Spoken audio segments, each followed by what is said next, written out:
Por si las moscas, vamos a hablar hoy del libro más reciente de Jesús Silva Herzog, llamado La Casa de la Contradicción. Usted conoce a Jesús Silva Herzog, es uno de los comentaristas políticos más conocidos de este país, colaborador del diario Reforma y de otros espacios. Chucho, muchísimas gracias por tomar esta llamada, qué gusto tenerte aquí. Hola Guillermo, qué gusto platicar contigo, muy contento. Bueno, pues este libro ya lleva algunas semanas circulando y obviamente ya ha generado mucha atención, varias entrevistas, muchos comentarios, Chucho, pero contigo me gustaría pues repasar lo que hace este libro. Me parece que hace tres cosas. Tiene una primera sección en donde vemos tu mirada sobre los conceptos fundamentales acerca de la democracia, pero también acerca de esta idea que es muy generalizada en esta época, en este 2021, acerca de un pesimismo sobre el régimen democrático. En segundo lugar, haces una muy buena revisión y análisis de qué nos salió mal en la transición a la democracia en México. Tienes un tercer elemento en este libro que es muy importante y tal vez el más polémico, el que genera más calor, que es una mirada sobre el régimen actual de la Cuarta Transformación. Te propongo que vayamos a esta primera idea, esta primera revisión que haces del asunto de la democracia y para preguntarte por qué este régimen político nos sigue pareciendo un régimen muy deseado, en donde están puestos muchos de nuestros anhelos. Bueno, yo coincido contigo en que esas son las perspectivas, una de hacer una crítica de cómo hemos entendido la democracia y por el otro lado cómo la hemos construido o mal construido en más de 20 años. Y yo creo que hay que empezar por el primer punto, que es este que mencionas hace un momento, que es cómo entendemos a la democracia y por qué seguimos insistiendo en que es este régimen, este ideal político por el que hay que empeñarnos con todos los afanes, ¿no? Y yo creo que el gran atractivo del régimen democrático es que es el lugar en donde coinciden, yo creo que todos los ideales de la modernidad, en donde podemos encontrar, por una parte, un régimen que exprese a la comunidad, en donde la mayoría tenga el poder para definir su rumbo, pero al mismo tiempo que haya refugios para los derechos individuales, el hecho de que tengamos una especie de competencia, un torneo para seleccionar a los mejores dirigentes, a los líderes que sean capaces de escucharnos y darnos respuesta, que tengamos pues, también mecanismos para castigar a quienes lo hacen mal. Y en ese sentido, creo que es un régimen político, y de ahí viene el título del libro, en donde se caldean todas estas contradicciones. Me parece que el problema que hemos tenido nosotros es que encontramos solamente una de esas vetas, optamos por una sola de esas versiones del régimen y en ese sentido limitamos la riqueza del régimen democrático, que tiene que ser pues este malabarismo entre valores, ideales, propósitos contrarios que están en perpetua oposición. Y yo creo que ahí lo que necesitamos es abrazar la contradicción que está en el régimen democrático a plenitud, ¿no? Sí, bueno, una de las cosas que señalas también es, digamos, hemos ejecutado mal en México este proyecto, pero además actualmente nos encontramos frente a una crítica al sistema democrático mismo. Es una crítica que viene tanto, digamos, del populismo, y haces una mención muy interesante a algunos teóricos en donde para quienes el populismo no es necesariamente una mala palabra, sino es una forma de agregar intereses también que normalmente no están representados. Ahorita vamos ahí. Y por otro lado, hay esta sensación de parte de muchos autores de que este régimen está en un franco asedio. Mira, me parece que cuando hablamos de la política contemporánea en México, tenemos que verla a la luz de lo que está pasando en otras partes del mundo. Yo creo que la crisis de la democracia liberal es una crisis generalizada. Si hace 30 años estábamos en la celebración del fin de la historia, en esta fantasía de que ya todos los regímenes políticos iban a coincidir en regímenes parlamentarios con mecanismos electorales, representatividad y mercados abiertos, pues hoy en todas partes del mundo vemos esta democracia en crisis.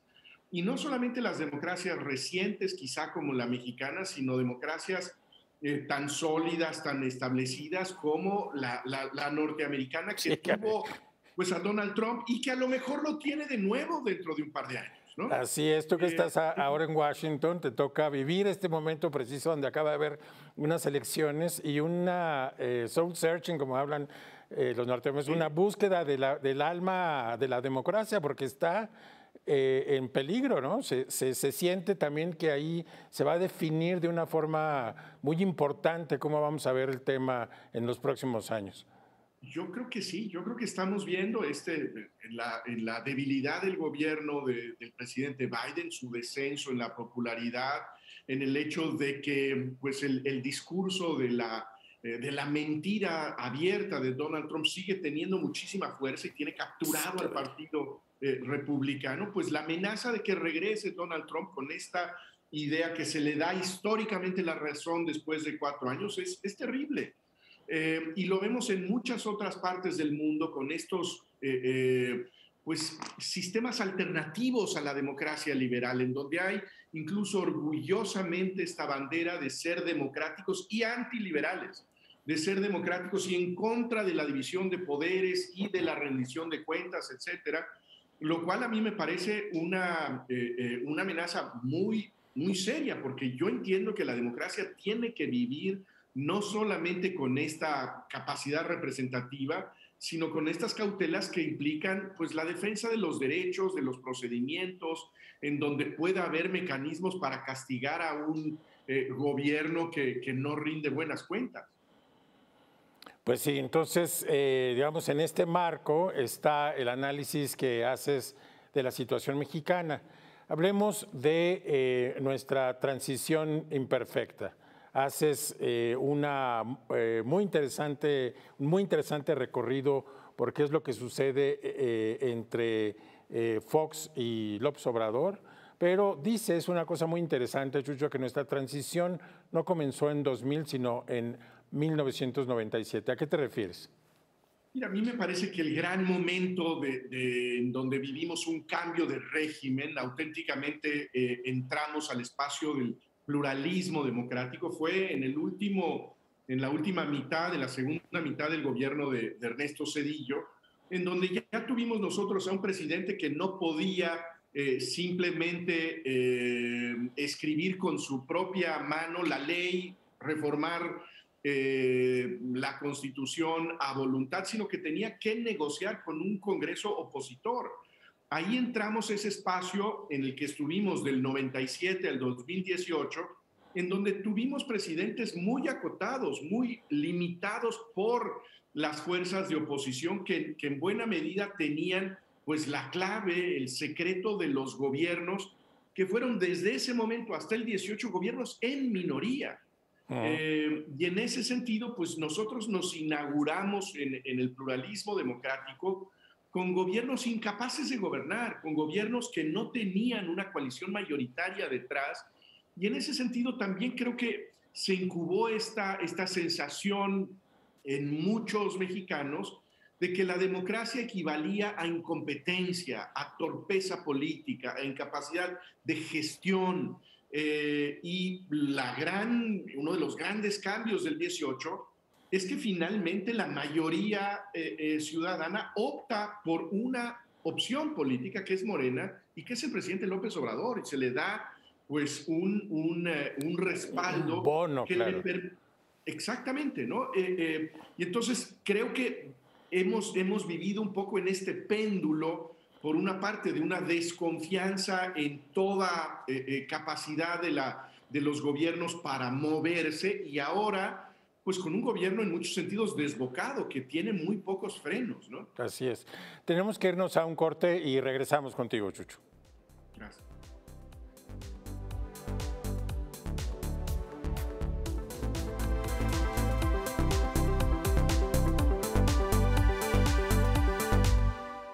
Por si las moscas, estamos de regreso. Hablo con Jesús Silva Herzog, autor de un fantástico ensayo político sobre la actualidad mexicana llamado La Casa de la Contradicción. Es una revisión acerca de la democracia y nuestra transición. Chucho, en el segmento anterior pues hablabas de impedimento pues, estructural en que los presidentes de Fox hasta Peña habían tenido porque no tenían las mayorías, pero también asignas errores crasos de carácter o de juicio a cada uno de estos presidentes. Luego vamos al tema de López Obrador. Pero me llama mucho la atención, me parece, estoy de acuerdo, la manera en que tratas a Fox. ¿Por qué no hablas un poquito de cada uno de ellos y los errores que ves que además complicaron nuestra transición? Bueno, el punto de partida, creo, Guillermo, es que de pronto tengo la impresión de que la crítica al presente, la crítica al gobierno de Andrés Manuel López Obrador construye una especie de fantasía de lo que había antes, como si tuviéramos razones para tener nostalgia de noviembre del 2018. Exacto, que no hay por qué, sí.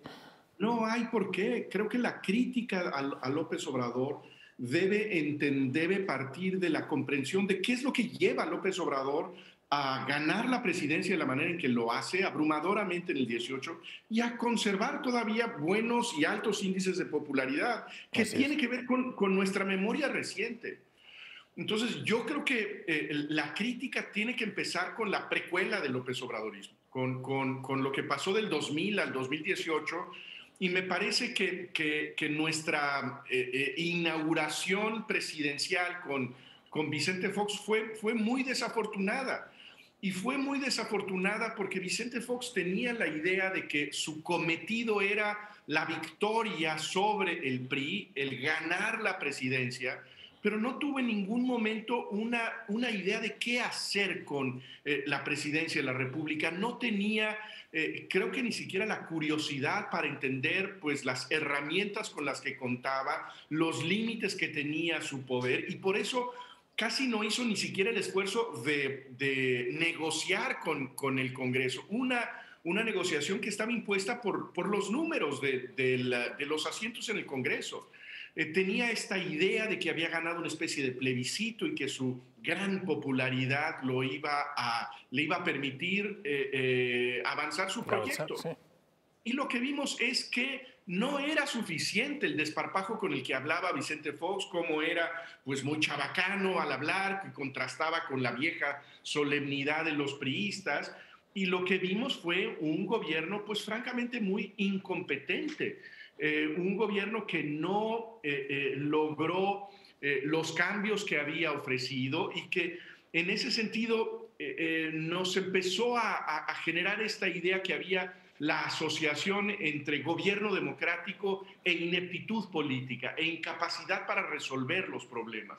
Entonces creo que nos inauguramos en ese sentido con mal pie a partir de esta visión tan ingenua de la política que tenía Vicente Fox, este incluso desinterés por lo político de un hombre que incluso desde Los Pinos decía que él no era político, ¿no? Que él era pues, un administrador, un empresario, y que no se iba a manchar las manos con estas truculencias de la negociación parlamentaria, ¿no? Y pues así creo que nos fue. Exacto. A Calderón le asignas el papel de querer ser el primer presidente panista, pero también ves en su gestión muchos errores. El más grande, sin duda, es el tema de la guerra que inicia el presidente Calderón, y das datos que al recordarlos me dieron escalofrío acerca de cómo no estábamos en una situación particularmente violenta. Citas un ensayo de Fernando Escalante publicado en Nexos, en donde, sí. en donde bueno, pues nos quedamos en la con la sensación de que todo fue una construcción que también nos ha costado muy caro. Mira, yo creo que esa ha sido una catástrofe mexicana terrible, no podemos salir de ella y me parece muy difícil que en el corto, que en el mediano plazo regresemos a espacios de tranquilidad pública, de paz en el país, porque creo que caímos digamos, en una era de barbarie en la vida pública mexicana. Creo que no hay otra manera de verlo. Yo creo que, digamos, la intención, si creemos en el discurso presidencial, era pues recuperar el orden público, recuperar la paz, el control del Estado sobre el territorio en ciertos espacios, particularmente recordamos en el 2007 el gran problema que había en el estado de Michoacán.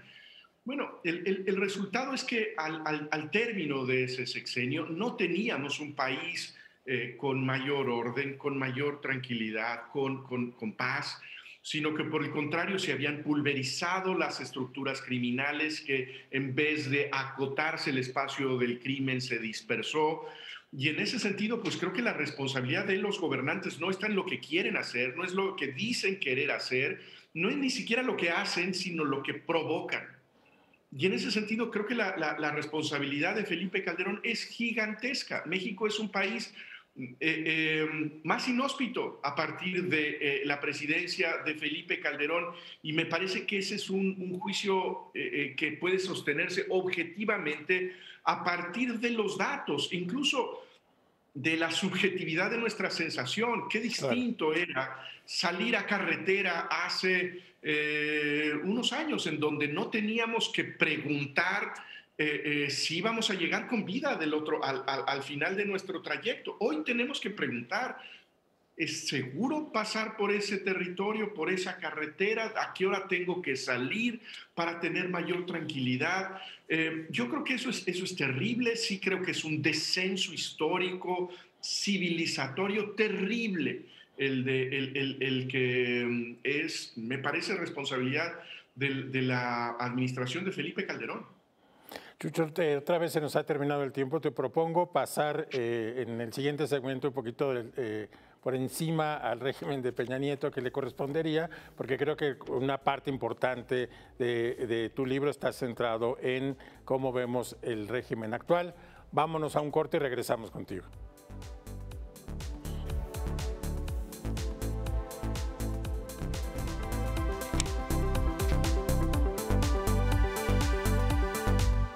Por si las moscas, estamos de regreso. Hablo con Jesús Silva Herzog sobre su más reciente libro, que es una revisión acerca de la democracia mexicana y de las contradicciones actuales en las que nos encontramos.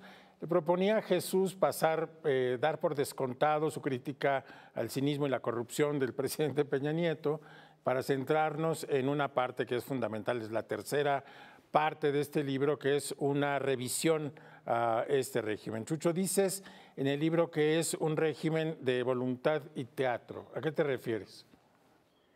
Bueno, creo que hay en el presidente López Obrador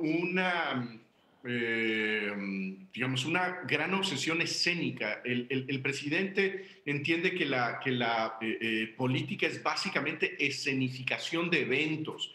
Su presencia cotidiana, todas las mañanas frente a los periodistas, su reconstrucción de la historia, su demostración ostentosa de sencillez y de austeridad, me parece que demuestra que lo importante para él es la simbología de la política y no la consecuencia de la política. Es un político que curiosamente se desprende de los efectos de lo que hace, porque tiene esta noción de que lo verdaderamente relevante es lo llama él, revolución de las conciencias. En muchos sentidos es más un párroco que un político, más un sacerdote que un administrador. A López Obrador no lo vemos concentrándose durante varias horas en Palacio Nacional, viendo distintas alternativas, escuchando visiones distintas de los funcionarios, de las expertas, en donde puede él llegar a la conclusión de que esta es la política energética más sensata conociendo lo que pasa en otras partes del mundo, sino que hay un discurso ideológico que tiene como trasfondo la reconstrucción de la narración nacionalista de la que se siente él parte, ¿no?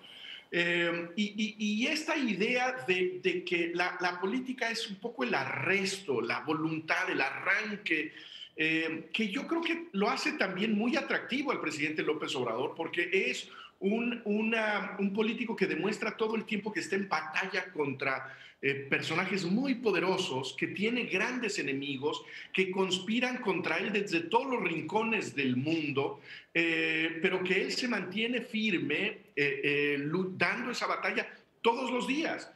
Frente a esta política apocada de los tiempos anteriores, también me parece que eso parece muy atractivo popularmente. Un hombre que está, digamos, escenificando una batalla, ¿no? Con su épica de la cuarta transformación, como la llama él, ¿no? Claro. ¿En qué sentido, digamos, la manera de López Obrador de concebir su papel estaría atentando o no contra una concepción más amplia de la democracia? Mira, a mí me parece que la democracia es diálogo, que la democracia es deliberación y que la democracia es pluralismo. Nada de eso veo en el universo mental del presidente López Obrador. Para el presidente López Obrador no hay diversidad, sino polaridad. Hay unos que son buenos y que son muy buenos, que son nobles, que son sabios, que es el pueblo y que él encarna, ¿no? No hay ningún filtro entre el pueblo y el caudillo, porque tienen además enfrente a unos malos que son muy malos y que no solamente tienen ideas equivocadas, sino que están moralmente podridos. Bueno, a mí esa me parece una visión antidemocrática de pies a cabeza, porque no tiene espacio para dialogar con el que está enfrente, no tiene sentido el escuchar la opinión, recibir el fundamento de algún interés que se defiende, porque el otro es un corrupto, porque el otro es un antimexicano, es un traidor, y además es descendiente de todos los miserables de la historia mexicana, ¿no? Porque hay este linaje de malos en donde están, pues, esta secuencia de perversos que comienza con Hernán Cortés, ¿no? Entonces, yo creo que eso es profundamente antidemocrático, como es profundamente antidemocrático su desprecio a la institucionalidad, esta idea de que las democracias pues sí tienen estos fastidios que son los procedimientos, que son los derechos, que son las instituciones, y que cuidar esos surcos es vital, porque no son, como dijo él alguna vez, instituciones de ellos, sino que son y deben ser auténticamente instituciones de todos, ¿no? Claro. Chucho, nos quedan 2 minutos. Coincidimos en que López Obrador es un presidente excepcional en más de un sentido, pero esta excepcionalidad terminará en 3 años y creo que nos quedaremos de nuevo con un liderazgo más convencional, si me permites decirlo. Entonces, ¿qué ves en el futuro?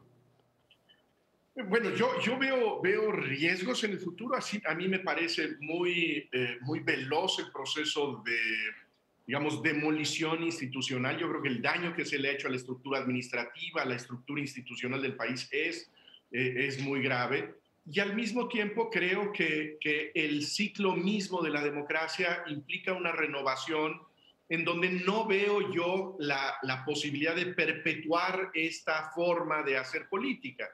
Creo que es probable que su sucesor sea un integrante o más bien una integrante de su partido, pero me parece que será una política muy distinta, que no habrá estas mismas condiciones, digamos, de ambición hegemónica que tiene López Obrador y que me parece difícil que puedan consolidarse con quien sea su relevo, ¿no?